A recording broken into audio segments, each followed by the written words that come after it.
Good morning, and it's nice to be in Atlanta. It's a little bit cold, but I'll survive. So my name is Azra Bihorac. I'm from University of Florida, and it was a great talk by Michael. I can't agree more on a split trial.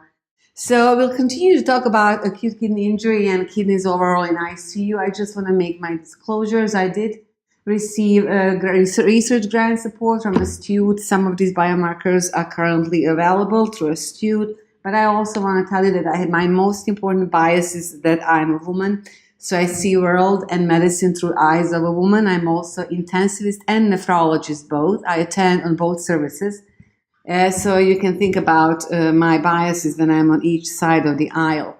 So I work in surgical ICU, and most of my research was on AKI in a perioperative setting and sepsis. So I will show you some of the work we've done and how we got interested in all of that. First of all, I want to tell you, and probably something that you know, that AKI, acute kidney injury, is a subtle disease. In other words, if you look at the large cohort of patients with vascular surgery, you will see that a stage 3 AKI or tripling of your creatinine occurs in a very small proportion of the patient. And the most of the patient will have either stage 1 or 2 AKI, that is mild to moderate AKI. It's also invisible. If you look at the discharge summary of patients who had AKI episode, very small proportion of them will ever have a mentioning of AKI. In other words, not just that you're going to have this disease, but it's never going to be mentioned in your records by your physician. On the other hand, AKI is very costly. This is a study where we look at the cost of having AKI episode after vascular surgery, and we adjust it for the cost of other complications. So here what I want to point to you, no matter what kind of kidney disease you have, when you have it, the cost of your care is much higher, adjusting for any other complication you have. And it's not just additive. It's not just that you add, but in some way, it almost exponentially go up. And we know that for sepsis, especially, the cost increases with the progression of the kidney dysfunction. Another thing is that almost 10 years ago, we published the data showing the long-term outcome of patients with AKI after major surgery is affected up to 10 years after having AKI episode. At that time, we did not know what was the cause of mortality. And similar to what you've seen with the long-term mortality after sepsis, we have shown in a large cohort of patients undergoing major surgery that the long-term mortality is due to the cardiovascular specific death. And what's interesting in this is that if you look at the gray line, and so a patient with CKD prior to surgery who had no AKI, and you compared it to patients who had de novo AKI, meaning they had completely normal renal function and then developed AKI. You can see that their cardiovascular specific mortalities increase in a very similar magnitude. Now, a lot of you are internists, and you know that the CKD is one of the major risk factors for heart disease. In other words, if you have a chronic kidney disease, you are more likely to die from heart disease than ever needing dialysis, right?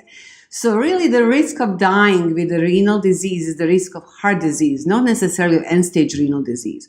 So that is really something very interesting. Another thing is also important, that if you look at a group of patients with CKD and AKI, meaning to have underlying CKD prior to surgery and develop AKI, that's probably the group that suffers the most in terms of both progression to ESRD, we show that in this paper, and cardiovascular mortality. That's really important for nephrologists who see these patients. And if you are intensivist pulmonologist in your ICU, please remember when you get a patient with CKD, see them as a very high-risk patient for not just AKI, but for any other complication. Okay, so what are the challenges with AKI? Well, I would say first, acute kidney injury is a complex syndrome, and often it's unavoidable byproduct of healthcare we deliver at this age. We just can't do better. It's also untraceable in real time. In other words, most of the hospitals at the current stage has no way to tell you how many patients have AKI at that point, just like for sepsis, right? The metrics that we report on an administrative level, on a national level, is based on antiquated, highly imprecise ICD codes. Even ICD-10 is not going to be precise as much as we would like that. The prevention depends on the timely and accurate identification of the patient at the risk. And we will see that's not a very easy thing to do. So if you look at the literature and sorry, I hope I didn't destroy this. And if you analyze all the studies that reported some prediction of the AKI, you can see that there are many, many risk factors. Like this is a text mining analysis that, put for the surgical AKI, big letter means big risk factor, right? So you have all of these risk factors and then you get a patient. Here is a patient, 80-year-old white male scheduled for the elective surgery. He has some chronic disease like AFib, maybe hypertension, but everything is well controlled. He's on ACE inhibitor, beta blocker. Creatinine is 1.09. GFR is just 60 on the cutoff, like not up, not down. Now, how can you tell this patient what is the risk for AKI in this patient? Can you quantify that risk really in your pre-op clinic? Also, when this patient goes to the operating room, and now in the operating room get hypotensive on induction of anesthesia, get some blood loss, not too much, not too little, some fluid. Is his risk the same when he exits the operating room? Can you quantify it now? I don't think we can say yes for any of these questions, or at least we don't do them in a systematic manner. So I'm going to now tell you why I think that sometimes the holistic approach we see in terms of the prevention of kidney disease in acute setting can be compared to another disease that we all like, sepsis. So let's take a sepsis that I would say in a surgical ICU occur probably about 10%. The prevalence of sepsis in surgical ICU is 10%. Now, if you look at the trial, this is a famous slide. If you look at all the clinical trials on the therapies in sepsis, as you well know, they all failed. There is no successful therapy for sepsis. As a matter of the fact, every single bundle we use based on early gold electric therapy also failed to show that is effective in another repeated randomized controlled trials. So we don't have successful therapy for sepsis, but that does not prevent us to have sepsis bundle and sepsis protocol. We are not nihilistic about sepsis. Now, AKI is almost 3 times more prevalent, and this is conservative estimate in surgical ICU compared to sepsis. It's as deadly as sepsis too. Now, when you look at the evidence related to at the therapies for prevention of AKI, you can see that there are some randomized controlled trials that were actually positive in AKI, including biomarker-guided guidelines implementation, and also goal-directed therapy in the operating room using different therapies. Now, putting all this together, we don't do any AKI prevention bundle. I don't think we have a kidney recovery team anywhere in ICU. So often I say, and I think that nephrology is to blame for this, but when I talk about this, I say we need to bundle it up for AKI just like we bundle it up for the sepsis. And, it might be beneficial not just for survival from AKI, but it might be beneficial for us for other complications we treat. Because the kidney is the center of homeostasis in ICU. I firmly believe that's why nephrologists make best intensivists, Michael. Now, that's very brave to say in a room full of pulmonologists. So how about sepsis bundle? So in sepsis bundle, what we do is we take patient at risk. And I would say, let's say it's a 20% of our population in surgical ICU. I understand medical ICU is different, will be at risk.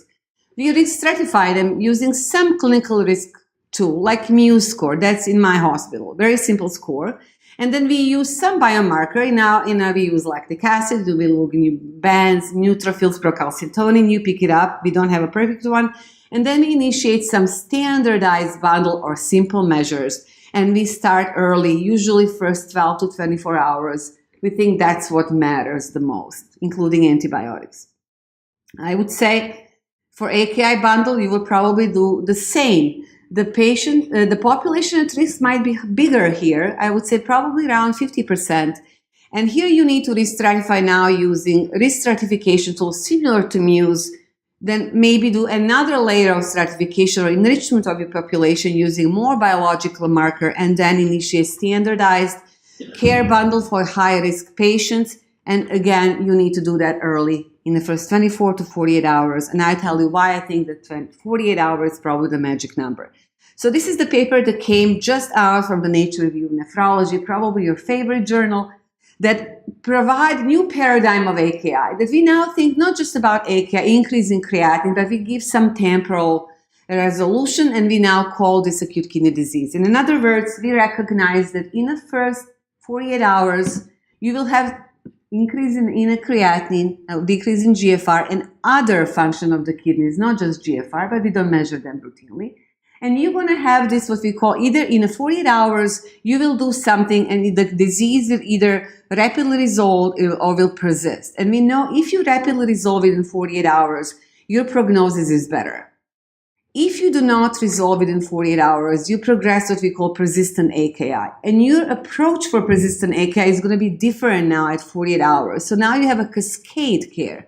In other words, you don't do everything for everybody because it doesn't make any sense. You do just enough in the beginning until you recognize in 48 hours who need more. Now, when you progress more beyond day 7, or if you leave hospital with persistent AKI that is not resolved to your baseline level of renal function, that is acute kidney disease.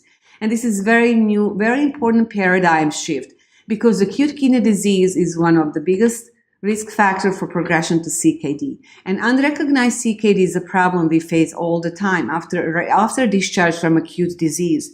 So now we know once you leave hospital with AKD, we mandatory require you to be seen at 3 months because at 3 months, if you persist with a decrease in GFR or structural disease of the kidney, as you well know as an internist, that is the risk. That is the classification criteria for CKD. So you will be diagnosed with CKD in 90 days. So this paradigm now brings us to how we do our standardized plan in my university in our unit. And I'll tell you a little bit about that. So sound practice, we use standardized clinical assessment and management plan. We call it SCAMP. It's based on a synthesis of current medical knowledge as best clinical judgment. And also it is more structured as decision tree, and it's based on our historical experience in our institution. We have developed very simple EHR-based AKI risk that we basically do on every admission to ICU. We look at your susceptibility and exposure. That's how you should think about AKI. The susceptibility is your renal function, obviously. If you have any CKD or if you have new onset of oliguria, even for 3 hours, and mild increase in creatinine, that is a susceptibility.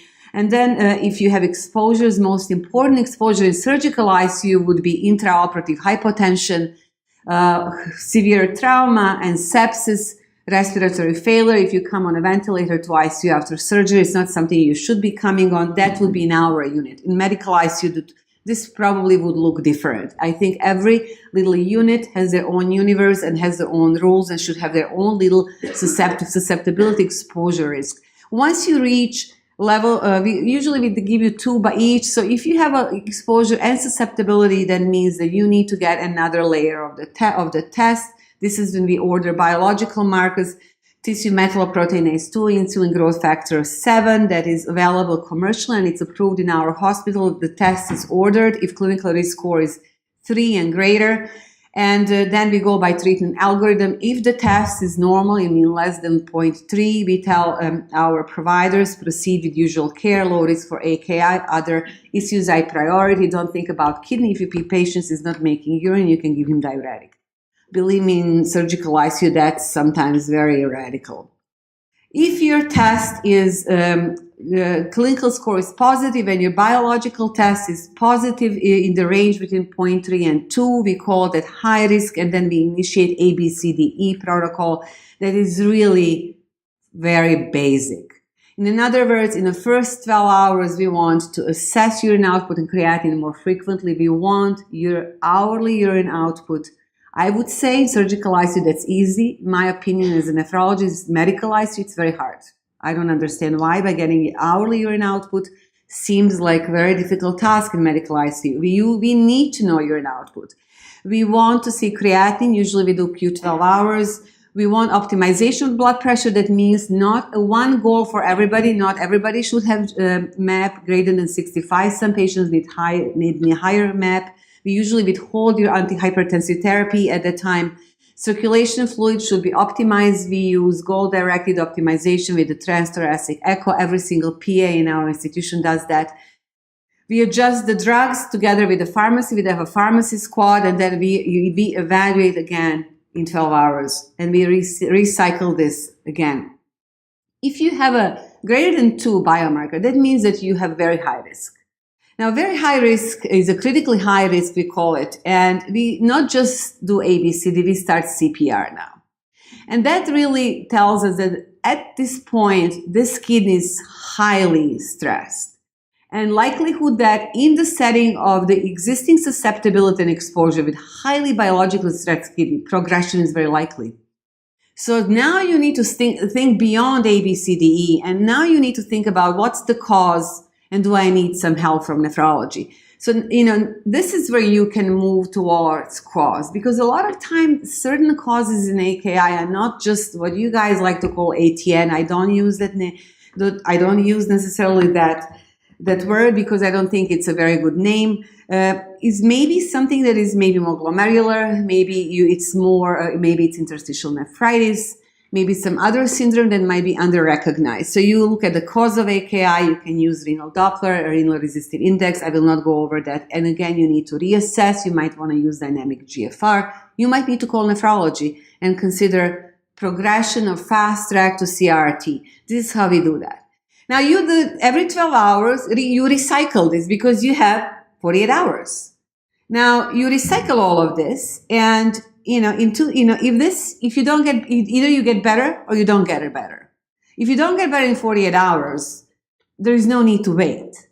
You don't need to convince yourself that your organ is not working if it's not working. I don't think anybody needs to be convinced that you're hypoxic when you're hypoxic. You don't need to suffocate to understand that you need oxygen, right? I mean, in other words, you don't need to suffocate in the waste products of metabolism to say, yes, maybe I need to do something about this. This is really, we need to think about this differently. So I'll give you some cases. Here's the case of high clinical risk. 70-year male after complex spine surgery, history of CKD, baseline 1.1, admitted to ICU with admission creatinine 1.3. Exposure is intubated, hypotension, large resuscitation OR. He received 7 liters in operating room. He comes with no cuff leak. The anesthesia doesn't extubate him because they were worried about he was prone, right? Prone, okay. Now in MICU, maybe you would extubate him. In surgical ICU, no, it's scary. So now you come to the bedside. His score is 4. His creatinine is up. What would you do in a surgical ICU? Would you give fluid or diuretic? Trust me, everybody will give fluid to this guy again because creatinine is up. So that's what. So, but it's really hard. Is this AKI or no? What should you do? Here's another case. 80-year-old, CKD, after vascular surgery, again admitted to ICU, creatinine slightly above his baseline of 1. 1 is not normal for 80 years. 1.3, he's oliguric for 3 hours. Again, he was hypotensive in the OR. He got nephrotoxic drugs. His score is 7 clinical. Now, what would you do to this guy? Should you give him fluid or something else? These are the cases that may look to you. You might not even notice them if you didn't have your standardized assessment plan. You might just go through them. And what happened? Somebody would give them fluid. So another one, 77-year-old male with no CKD, just admitted to ICU for intra-abdominal severe sepsis. He had exposures. He was intubated, hypotensive. He got contrast. He had severe sepsis on admission, and creatinine is 1.35. His score is 10.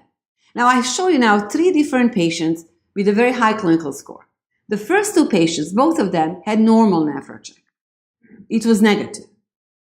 So for both of them, for the first case, we actually gave diuretic. He diuresed, and in 2 hours, he was extubated. It was very hard. Surgeons object using diuretics necessarily in the immediate post-op course because it's against some dogmatic approach, whatever. In the second case, they were so worried because he was labeled CKD, he was older, that they called us like nonstop, should we give fluid, should we give fluid? We said, no, do not give fluid, just leave him alone. And, next day his creatinine went down. Sometimes you just need, you need not to do anything because doing something is the worst thing. But in this case, this patient actually had a nephrocheck of 3.16. And he was actually a very high risk patient, right? So what happened to him? We did all ABCDE. We did an echo with the guy, did his fluid management. I call this war on drugs with ID. we went, and of course, everybody, it's vancomycin cefepime no matter what, right? No matter what.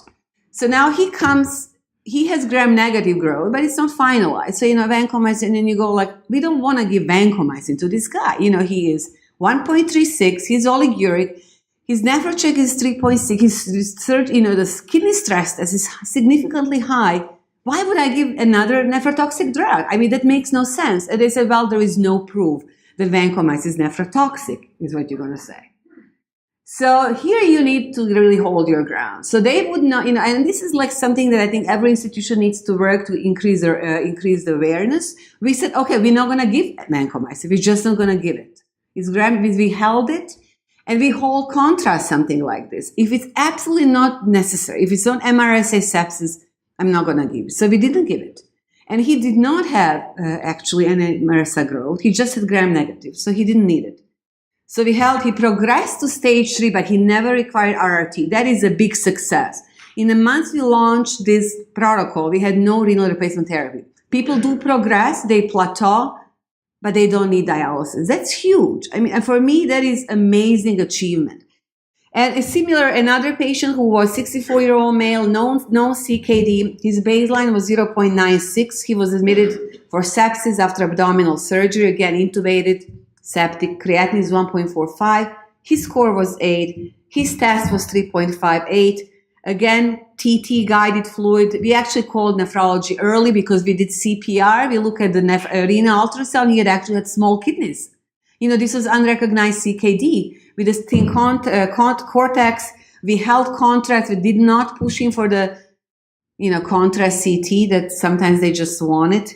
He actually progressed to stage 2 and he recovered. So there are things you can do if you pay attention. In terms of the group of patients with very high risk, biomarker greater than 2, these are only 8% of all our patients. So this is not very common. They could have clinical risk between 3 and 13. That's what I want to point to you. The clinical risk sometimes cannot differentiate this group in this size, in this level of precision we need. And for them, most of them at the beginning had either AKI stage 1 or CKD. So it means they have susceptibility is very important to have more stress on the kidney level. And CKD patients are especially prone for this. So 87% of these patients actually progressed to stage 2 or 3. We had no RRT in the launch of the test, and complete recovery at discharge 37%. Still, it means some patients end up with AKD, right? Acute kidney disease. So the paradigm is, I would say, your clinical risk really is a synthesis of your renal susceptibility that we do understand to some extent, not very well. All we know is CKD, but at least we can use that. So I encourage you to think about it. Think about CKD when you admit somebody and look at UA. Just look at that proteinuria or microalbuminuria. Even without CKD is another risk factor for AKI. Very important. And mortality. Then you have your exposures, and again, they are different for different ICUs. Also, I call this personal fitness index. You need to think about overall health of that individual, and that the underlying disease come in the place. Health system fitness index, in other words, whatever surgery they are having, it's also very important. There are factors associated with certain providers. Some doctors are having less, some have more AKI. And then we are building a real-time analytic engine as a part of my R01 that will produce all of this in a real time in terms of risk scores in EHR. But you can just do your simple little note. And I would say about 50% of the population, based on clinical risk, will have no risk. So in other words, we have to understand the majority of patients are low risk. So that pyramid, the bottom is always the biggest, So if you know who has no risk, that means there are people you can be fast track. You can fast track them and avoid unnecessary medical care. Because I think unnecessary medical care is probably the biggest harm we do to our patients. So this is our fast track pathway. Leave them alone. They probably not need anything much for kidney or other organs. About 50% of population will have high clinical risk. For them, you need more precision, biological precision. We have for now one type of biomarkers. I think we're going to have down the road much more. This one measures tubular distress and that can help you stratify patients. I would say 25% of population or half of people with high clinical risk will have no biological stress. So then you can exclude them too. Leave them alone. Take care of other organs. Focus on other things. Don't chase urine output with albumin. And then maybe 25% of overall population or half of those with high clinical risk will have biological stress. And for them, you need to initiate pathway of the CPR, ABCD, depending on the level of the biomarker. And I would say key to success, you need easy clinical risk stratification tool to start for. We need to understand who has no risk. You need to exclude those patients. Then we are trying to automate everything. I think automation and taking human factor out of the picture is the most important step. Standardized set of intervention, even if they are as simple as order this test, in my opinion, is the key. And then you need a champion team. That I cannot emphasize how important is that. It has to be nurses, pharmacists, PAs, residence fellow. Everybody needs to be involved. And that's where I will conclude. And if you have any questions, you can always email me or you can follow me on Twitter. That's probably the best. Thank you.